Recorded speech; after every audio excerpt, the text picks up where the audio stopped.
What's the craziest thing that happened to you? This gorgeous, gorgeous man came up to me as I was leaving a fashion event and asked me on a date, and I was just kind of like, wow, like, yeah, I'm down. And he asked me if I wanted to go on his yacht, and I was like, damn, okay, I got someone young, rich, wealthy, and super sexy. Like, yeah, let's do it. So the next day, I go to this address that he sent me. I'm assuming it's his house. And I'm all excited. I'm all like dressed really cute. And I knock on the door. And an old man opens the door, which is not the sexy young man that asked me out. And I'm like, oh, I'm sorry, I'm probably at the wrong house. And he's like, oh, no, you're looking for Chris? And I was like, yes. And I'm like, oh, okay, what am I getting myself into? And he's like, yeah, he'll be here soon, come on in.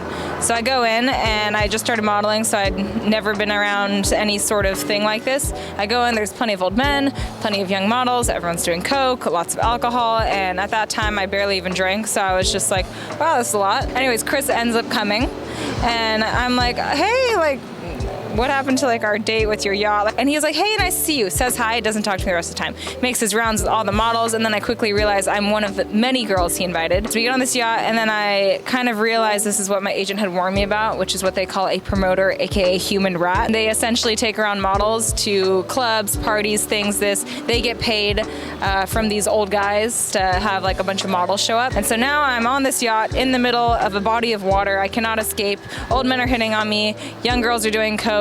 I'm scared, and they all sound like this, and they're all drunk as fuck, and I'm like, fuck me. And so then we're watching this festival from the water, and I'm like tucked away in a corner. And I'm like, oh God, please, no one talk to me. And then I ended up seeing a different model on the boat who I really admired at the time. So she also wasn't having it. Became best friends with one of my role models. And then the boat next to me saw us struggling together, and they asked if we wanted a ride. And so we hopped boats to their boat and ended up having the best time ever. And I made friends in Australia that day.